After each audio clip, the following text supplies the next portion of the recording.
네, 초대해 주셔서 감사합니다. 이거 넣어야 원래 되겠는데. 이렇게 앞에 관객이 이렇게. 없어요. 원래 방청객 있는 날은 처음인 것 같아요. 안녕하세요. 책 좋아하는 아저씨 4월이 아빠입니다. 오늘은 20여 년간의 러시아 생활 경험을 바탕으로 러시아의 정치, 경제, 사회, 문화 전반을 아주 유쾌하게 책으로 만들어주신 이의찬 작가님 모시고 왔습니다. 네, 안녕하세요. 이상한 러시아의 저자 이의찬입니다. 귀한 시간 내주셔서 감사합니다. 아유. 간단한 소개와 함께 이상한 러시아 어떤 책인지 소개 부탁드리겠습니다. 네, 저는 이제 러시아에서 20년 가까이 살았고요. 네. 4살 때 가게 돼서 4살 때. 네, 유치원, 초중고, 대학까지 거기서 나오고 지금은 한국에서 거주하면서 러시아 관련된 일들을 하고 있습니다. 네. 그러면서 제가 한 5년 동안 팟캐스트를 진행을 했었는데 네. 그 내용들을 좀 압축하고 보완해서 인문교양서 이상한 러시아를 작년에 출간하게 됐습니다. 네, 시기적으로는 그렇게 좋은 시기는 아니었지만 오히려 핫하지 않을까요? 사실 여행을 갔더라면 더 많이 팔리지 않았을까라는 아쉬움이 있는데요. 인문교양서인 만큼 전반적으로 제가 그동안 살면서 경험했던 그냥 잡지식들과 네. 이런 모든 걸 그냥 쓸어 담았습니다. 아마 아, 또 러시아만 다루지 않고 우리나라랑 연결 지을 수 있는 지점들을 좀 비교해 가면서 네. 쓰려고 노력했습니다. 이미 팟캐스트를 통해서 5년이라는 기간 동안 대중들을 만났던 이야기를 모아서 책으로 만들어 주셨기 때문에 재미있는 이야기 위주로 구성을 해주신 책이에요. 저는 이 책 읽다가 프롤로그에서부터 놀랐어요. 이런 부분이 써 있더라고요. 대한민국의 177배에 달하는 영토, 세계 최다 국제 제재를 받고 있지만 무너지지 않는 나라, 20년째 장기 근속 중인 대통령. 이 표현도 굉장히 유쾌하신데요. 이 독자를 확 잡아당기는 표현이라는 생각이 들었어요. 네. 게다가 제목도 이상한 러시아예요. 뭐가 이상한 건가요? 책 제목이 가장 어려웠어요. 맞아요. 한국 독자들을 생각하면서 제목을 짓는다면 과연 한국 사람들에게 러시아는 어떤 나라인가 좀 많이 물어봤죠. 그랬더니 처음에는 전쟁도 일으키고 했으니까 네. 대부분 욕을 하다가 네. 나중에는 알다가도 모르겠다. 왜 이상하네. 저러지? 이상해. 아. 이제 욕도 안 하고 이제는 너무 이상해. 근데 그게 우리의 상식과 기준으로 봤을 땐 이상할 수 있지만 이 나라 사람들 입장에서 봤을 때는 또 당연한 거일 수도 있고. 알게 되면은 또 이해되는 측면들이 네. 또 있거든요. 네. 그래서 이상한 러시아라고 지으면은 그게 가장 지금의 러시아를 잘 표현해주는 표현이 아닐까, 단어가 아닐까. 가장 독자 입장에서 생각을 해주신 제목이라고 네. 생각하면 좋겠는데요. 개인적인 의견은 제가 보기에 많이 들어있지는 않은 것 같았어요. 좀 객관적으로 써주려고 하신. 네, 그런 측면도 있고요. 네. 어떤 고민이 있었냐면, 나라에 대해서 쓰는 거는 부담이 좀 정말 부담스럽구나. 네. 경험적인 것, 느낌적인 거를 전달하는 데 있어서 지극히 개인적인 경험이 안 좋다고 해서 그거를 부정적으로 쓰면은 독자가 또 잘못 이해할 수도 있지 않을까? 네. 오해할 수도 있지 않을까? 이런 고민들이 좀 있었어요. 그래서 객관적임을 유지하려고 하는 부분을 네. 섞어주셨던 것이 독자한테도 느껴집니다. 네. 그럼 이제부터 본격적으로 이상한 얘기를 좀 나눠보겠습니다. 러시아 사람들 왜 이렇게 무뚝뚝해요? 러시아 사람들이 그런 얘기를 많이 해요. 이유 없이 웃는 거에 대해서 네. 뭔가 꿍꿍이가 있는 거 아니야? 이유 없이 웃을 이유가 없다는 거예요.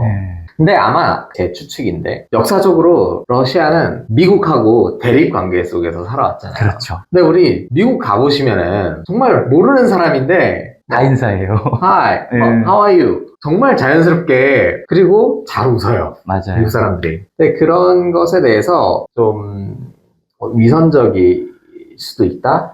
그런. 저 위선일 이유가 수도 있고. 있다? 저 뭐야? 그렇게 이런 되면 어떤 또 측면이 그러네요. 있습니다. 제가 러시아 여행을 해봤어요. 첫날은 제가 입고 갔던 옷을 입고 있었고, 그 다음날 기념품 상점에서 푸틴 얼굴이 그려져 있는 티셔츠를 하나 구입을 해서 입었어요. 이 러시아인들이 저를 바라보는 모습이 너무 노골적으로 다른 거예요. 첫째 날에는 흔히 볼 수 있는 관광객 취급만 하더니 제가 노란색 푸틴 티셔츠를 입고 돌아다니니까 막 엄지손가락을 치켜들면서 예. 그게 몇 년도? 2015년도였어요.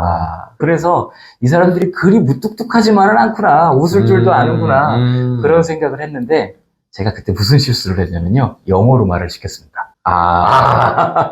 저도 그래놓고 혼자 걸어가면서 내가 왜 러시아에서 영어로 말을 했지? 그런 고민을 많이 했었는데 그런 이유가 있었군요. 뭔가 안에 꿍꿍이가 있을 것이다. 네, 어떻게 보면 네. 이런 부분들도 좀 역사적인 부분하고도 네, 같이 생각을 할 수 있겠어요. 역사적인 부분도 있고요. 또 다른 이유는 또 그것도 제 생각인데 전 세계 사람들이 러시아 사람을 만나게 된 그 시점에 러시아는 어떤 상황이었는가. 90년대면은 정말 경제적으로 찢어지게 가난한 때, 그렇죠. 경제, 사회, 정치적으로 대혼란을 경험하고 있을 때. 네. 근데 이게 사람이 힘들면은 미소가 안 나오죠. 네, 얼굴에 다 써있어요. 웃을 수가 없는 상황인 거예요. 어떻게 보면. 그런 것들도 분명히 있지 않았을까? 네. 제가 후반 파트에 등장하는 문화 파트를 가장 재미있게 읽었어요. 네. 게다가 이 정보의 양이 짧으면서도 많이 들어있더라고요. 뭐 공연에 관해서도 들어가 있고 또 식습관에 관해서도 들어가 있고 그런 부분 중에 좀 눈에 띄는 부분이 있어서 가져왔어요. 네. 여러분한테도 읽어드릴게요. 공연 문화와 관련이 된 부분입니다. 공연장에 갈 때 남성은 정장이나 세미 정장, 여성은 드레스를 갖춰 입고 한겨울에도 1층 로비에서 코트를 맡기고 신발을 갈아 신고 입장을 한다. 이런 부분이 있는데요. 뭔가 격식을 갖추려는 것에 대해서는 이상한이라는 생각이 안 들어요. 그런데 그 다음이 문제. 관객은 품격을 갖추고 관람하지만 가격이 저렴하다. 이 부분이 저는 굉장히 언밸런스하게 느껴졌거든요. 네. 그렇게 갖춰야 할 품격에 맞는 가격도 또 톤앤 매너가 있잖아요. 네. 이렇게 저렴하게 공연을 제공하면서 또 그거에 대해서 격식을 갖추려 한다. 이건 어떻게 해석을 하면 좋을까요? 뭐 우리나라에서는 사실 뭐 서양 음악 한다라고 하면은 어떤 이미지가 떠오르나요? 있는 집 자식들이 배우는. 그리고 마치 저 공연은 굉장히 비쌀 거야. 네. 그런 인식이 있어요. 다른 유럽 국가들도 많이 그런 나라들이 있지만 러시아에선 기본적으로 음악 교육을 무료로 누구나 받을 수 있는 제도가 있습니다.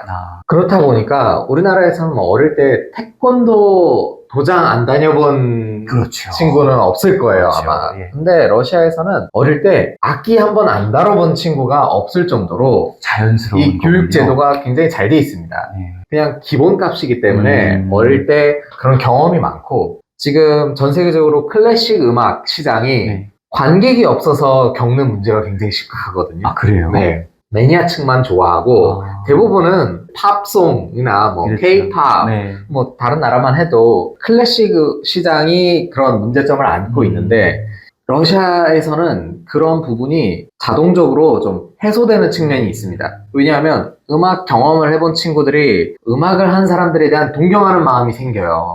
왜냐, 내가 이걸 경험해봤기 때문에. 그렇다 보니까 클래식 공연을 가는 게 부담스럽지 않고 자연스러운 일이고. 자연스럽고 그런 공연들이 단가가 합리적일 수 있는 이유이기도 하고요.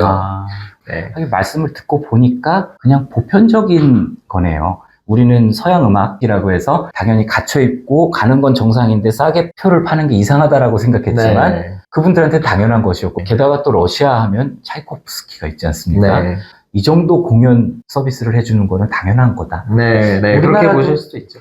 책에 보니까 그런 내용이 있더라고요. 우리 언제 밥 한번 먹을까? 그냥 인사처럼 주고받는 거 함부로 네. 하면 안 된다. 밥 한번 먹자는 인사가 그렇게 진지한 인사입니까? 밥 한번 먹자라는 인사가 당연히 할 수 있는 인사인데 근데 인사보다는 거기에는 실질적인 제안에 가깝기 때문에 이거는 한국에 있는 러시아 분들도 많이 물어보세요. 그 사람 언제 밥 먹자고 했는데 연락이 없어.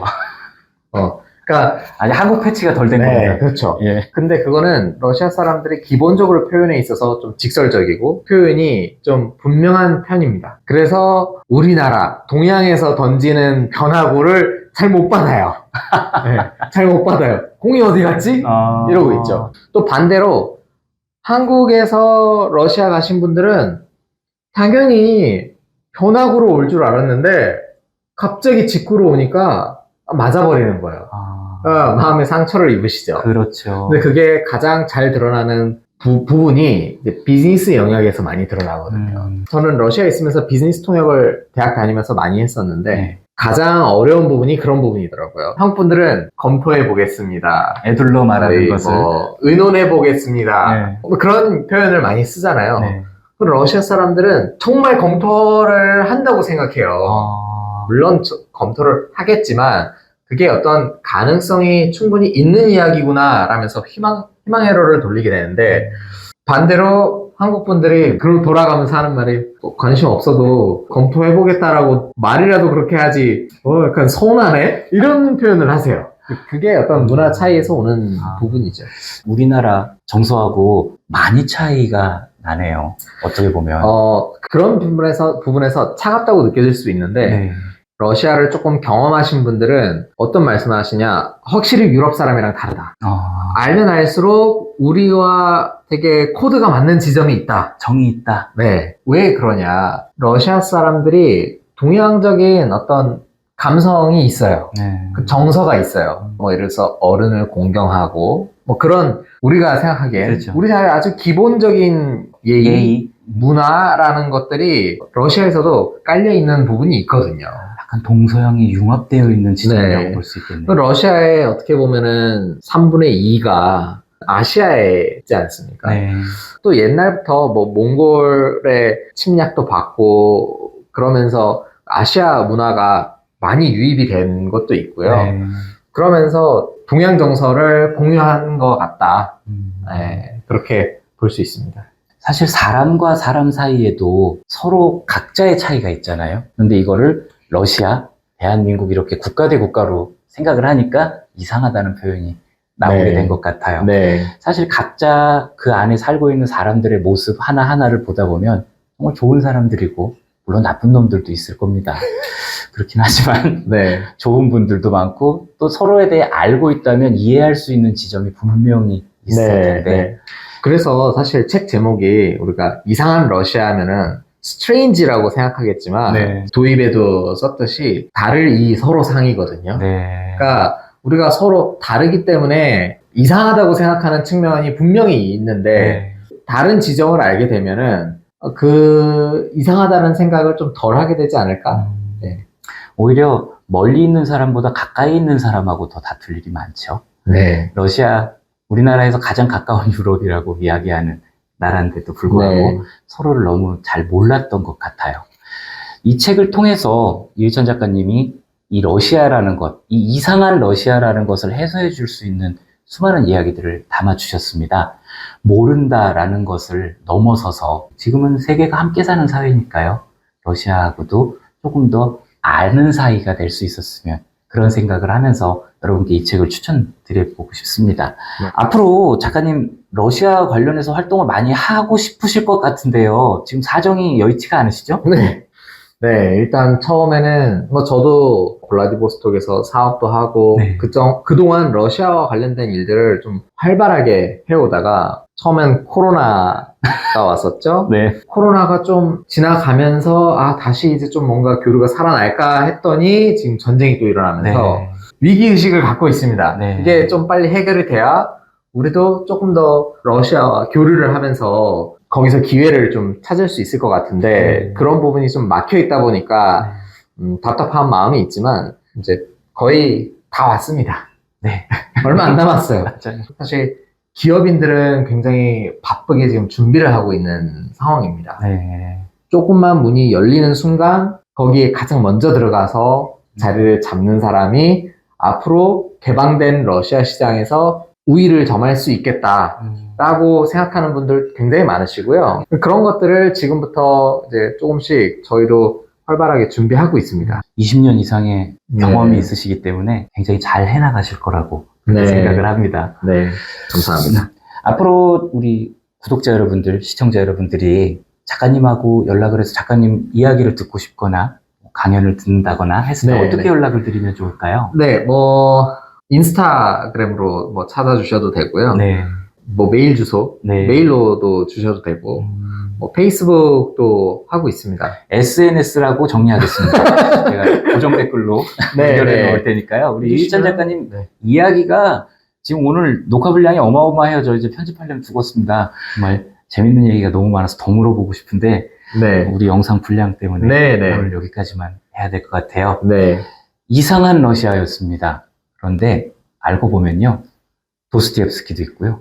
톨스토이도 있고요. 푸시킨도 있어요. 우리하고 너무너무 가까운 나라라고 생각합니다.